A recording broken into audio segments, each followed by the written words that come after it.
Hello students, in this video lecture we will discuss about some important chemical reaction, that is exothermic reaction and endothermic reaction. In exothermic reaction, student ध्यान से देखना, exothermic reaction, the reaction in which heat is released along with the formation of product are called exothermic reaction. इसका meaning क्या होता है student, ये समझते हैं कि जब भी आपकी कोई केमिकल रिएक्शन हो रही होती है, मतलब रिएक्टेंट टू प्रोडक्ट फॉर्म हो रहा होता है, तो प्रोडक्ट फॉर्मेशन के बाद जो एनर्जी रिलीज होती है in the form of heat, that type of reaction are known as exothermic reaction. ठीक है, जब आप कोई भी चीज आपस में रिएक्ट कराते हैं, रिएक्ट करने के बाद वो प्रोडक्ट फॉर्म होता है प्लस हीट एनर्जी निकलती है। ठीक है, तो इस टाइप की रिएक्शन को हम लोग एक्सोथर्मिक रिएक्शन बोलते हैं।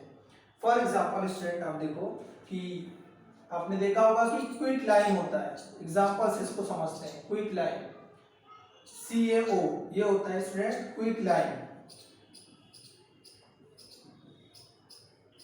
इसको आपने वाटर में ऐड कर दिया, तो जब क्विक लाइन में वाटर डालेंगे, ठीक है, क्विक लाइन चूना होता है, इसमें जब आप वाटर डालेंगे तो आपने देखा होगा कि उसमें से बबल्स की तरह उसमें से हीट इवॉल्व होती है, large amount of heat evolve होती है।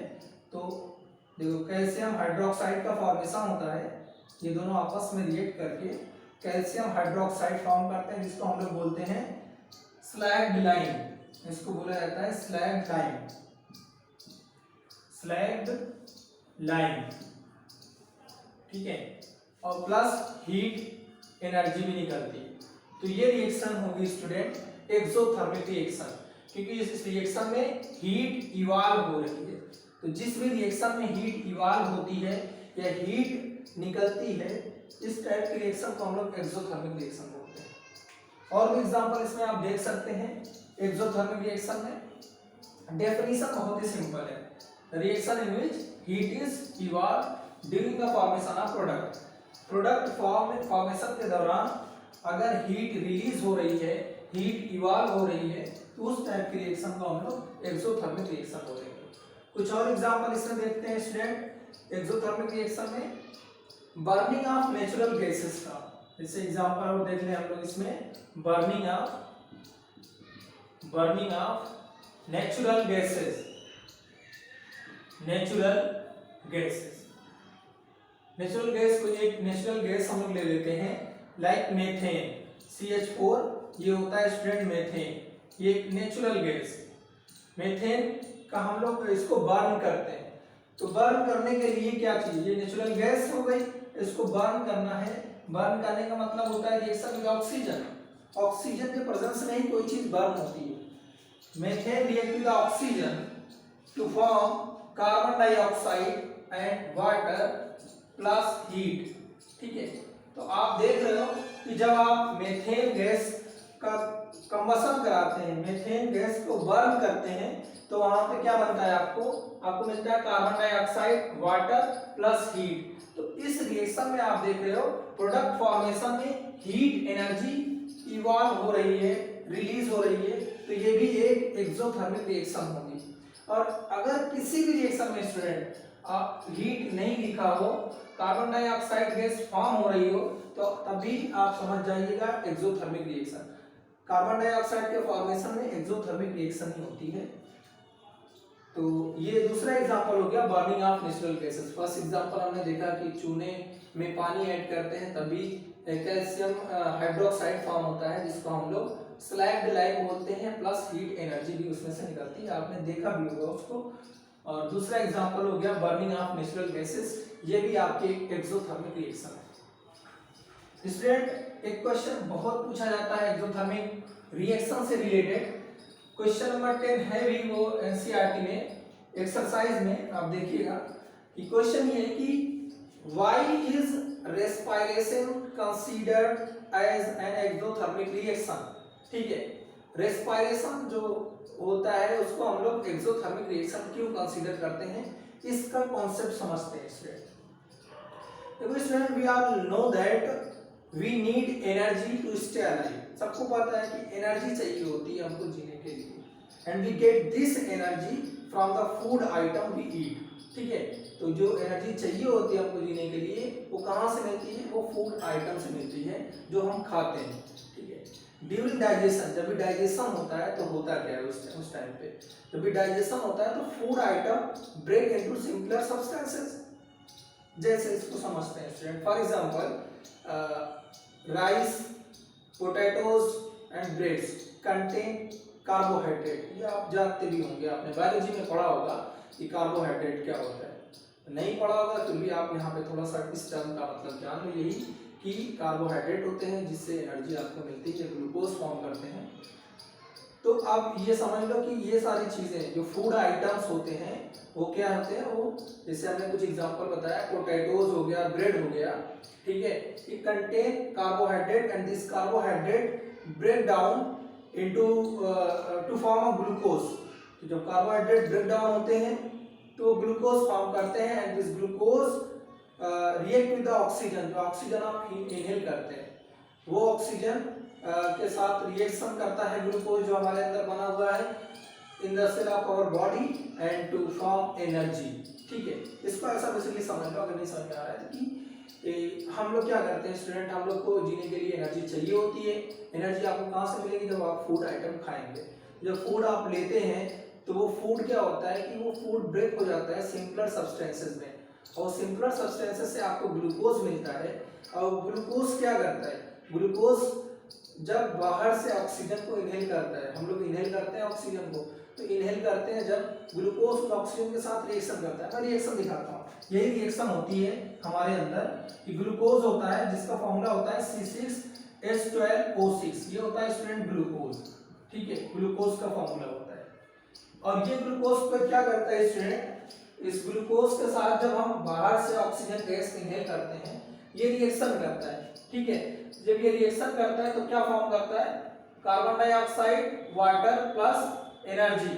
ठीक है, ये एनर्जी आपको मिलती है।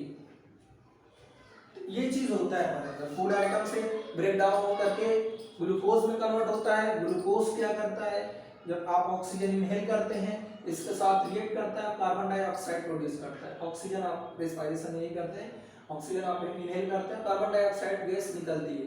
तो यहाँ पे भी कार्बन डाइऑक्साइड गैस रिलीज हो रही है, आप देखते होंगे, आपको रेस्पिरेशन में देखो, आज से सांस लो तो आपको ये पता चलेगा कि अंदर से हीट इवॉल्व हो रही है, कार्बन डाइऑक्साइड गैस निकलती है।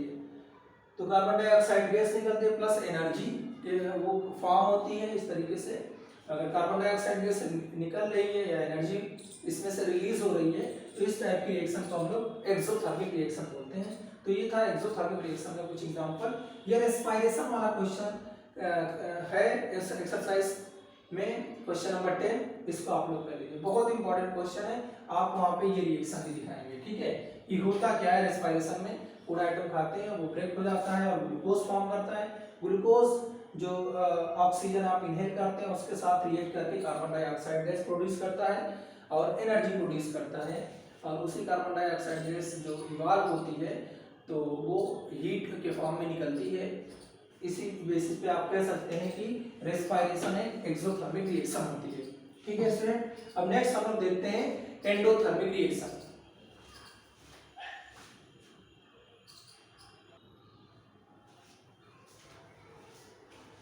स्टूडेंट यहाँ पे हम लोग जो सेकेंड इंपॉर्टेंट केमिकल रिएक्शन है वो देखते हैं endothermic reaction. Endothermic reaction exothermic reaction का अपोजिट होता है। एक्सोथर्मिक रिएक्शन में क्या होता था कि during formation of product heat release होती थी, बट एंडोथर्मिक रिएक्शन में क्या होगा, reaction in which energy is absorb. ठीक है, रिएक्शन को कराने के लिए अगर एनर्जी लग रही है तो उस टाइप की रिएक्शन को हम लोग एंडोथर्मिक रिएक्शन बोलते हैं। फॉर एग्जांपल आप जानते हो स्टूडेंट एटमॉस्फेयर में nitrogen and oxygen gases percentage की जो जिनका परसेंटेज बहुत ज्यादा है। आपको पता है कि नाइट्रोजन 78% है और ऑक्सीजन गैस अप्रोक्सीमेटली 21% होती है। ठीक है, पर ये गैसें आपस में कंबाइन नहीं होती हैं। जैसे यहाँ पे हम लोग रिएक्शन लिखते हैं, एग्जांपल से समझते हैं। क्या student nitrogen gas oxygen gas जो एटमॉस्फेयर में है ये आपस में रिएक्ट करके कुछ नया सब्सटेंस बनाती है? नहीं, ऐसे नहीं बनाती है। एक रूम टेम्परेचर पे 25 या 30 या 100 डिग्री सेल्सियस तक के टेम्परेचर पे ये आपस में रिएक्ट नहीं करती है। तो अब इन दोनों को हम लोग को रिएक्शन करवाना है। नाइट्रोजन गैस जो कि 78% है, ऑक्सीजन गैस 21% है, इनके जो परसेंटेज है एटमॉस्फेयर में सब बहुत ज़्यादा है, ठीक है, पर फिर भी ये आपस में रिएक्ट नहीं करती है एट अ रूम टेम्परेचर। तो हम लोग को इन दोनों को आपस में रिएक्ट करवाना है, तो क्या करना पड़ेगा स्टूडेंट? इसके लिए आपको यहाँ पे बहुत ही हाई अमाउंट में इसको एनर्जी देनी पड़ेगी इन द फॉर्म ऑफ हीट। तो हम लोग इसको एनर्जी देते हैं heat at a high temperature, at a high temperature, बहुत ज़्यादा हीट देते हैं हाई टेम्परेचर पे, हाई टेम्परेचर। तो आपने इसको एनर्जी दी, ठीक है, आपको एनर्जी मिली हीट के फॉर्म में। जब इसको इन दोनों को आपने नाइट्रोजन लिया, ऑक्सीजन गैस लिया और उसको बहुत ही हाई टेम्परेचर पे बोला जाता है कि अप्रोक्सीमेटली 2000 केल्विन टेम्परेचर, इतना ज़्यादा टेम्परेचर होता है, तो ये आपस में रिएक्ट करेंगी तो नाइट्रोजन मोनोऑक्साइड ये फॉर्म करेंगे। टू मॉलिक्यूल नाइट्रोजन मोनोऑक्साइड इसको बोलते हैं, नाइट्रोजन मोनोऑक्साइड, ऑक्साइड ये फॉर्म करेंगे नाइट्रोजन मोनोऑक्साइड। तो आप देख रहे हैं स्टूडेंट, इन रिएक्शन को कराने के लिए आपको क्या करना पड़ रहा है? एनर्जी देनी पड़ रही है हीट के फॉर्म में। जिस रिएक्शन को कराने के लिए एनर्जी देनी पड़ रही है, एब्जॉर्ब हो रही है एनर्जी, तो इस टाइप के रिएक्शन को हम लोग एंडोथर्मिक रिएक्शन बोलेंगे, ठीक है। और भी एग्जांपल इसमें आप देख सकते हैं स्टूडेंट, जैसे आपने लिया लेड नाइट्रेट, एक कंपाउंड होता है, ये सॉलिड होता है, lead nitrate PbNO3 whole twice, इसको आपने हीट किया, हीट का सिंबल होता है स्टूडेंट, ऐसा ट्रायंगल जैसा बनाते हैं, ये हीट का सिंबल होता है।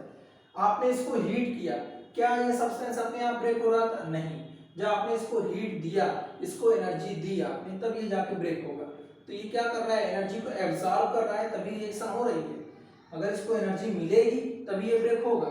तो ये एनर्जी गेन करके ब्रेक हो जाता है और फॉर्म करता है PbO, that is lead oxide. Pb का लेड का सिंबल होता है, lead oxide, nitrogen dioxide, NO2 plus oxygen gas, ठीक है। तो ये रिएक्शन आप देख सकते हैं कि एंडोथर्मिक रिएक्शन है, क्योंकि इस रिएक्शन को कराने के लिए ये रिएक्शन, ये इनिशियल सब्सटेंस ये प्रोडक्ट में तभी कन्वर्ट होगा जब ये एनर्जी को गेन करेगा, ठीक है, एनर्जी एब्जॉर्ब करेगा। अगर ये एनर्जी एब्जॉर्ब कर रहा है तो ये एंडोथर्मिक रिएक्शन का एग्जांपल हो जाएगा।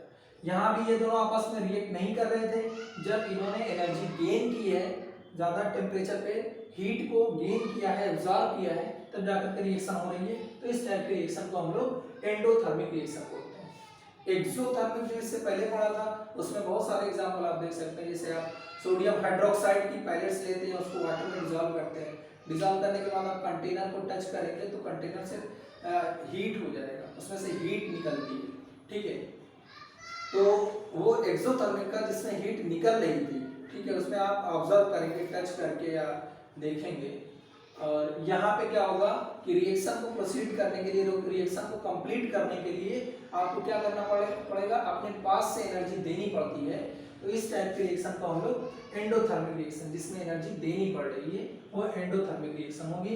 एंड एंडोथर्मिक रिएक्शन का मोस्ट ऑफ द एग्जांपल आप देख सकते हैं कि जो डिकम्पोजिशन रिएक्शन होती है, वो रिएक्शन कैसी होती है? Endothermic reaction. ज्यादातर डिकम्पोजिशन रिएक्शन एंडोथर्मिक होती है, क्योंकि डिकम्पोजिशन रिएक्शन में क्या करना पड़ता है? ब्रेक करना पड़ता है, और अपने आप कोई चीज ब्रेक नहीं होती है, उसको इसके लिए उसको एनर्जी देनी पड़ती है, ठीक है। वो energy in the form of heat हो सकती है, in the form of light हो सकती है, इलेक्ट्रोलिसिस हो सकती है, ये सारे फॉर्म में एनर्जी आपको देनी पड़ सकती है। बट मेन पॉइंट ये है कि जो भी रिएक्शन को कराने के लिए एनर्जी एब्जॉर्ब करेगा, गेन करेगा, इस टाइप के रिएक्शन को हम लोग एंडोथर्मिक रिएक्शन बोलेंगे।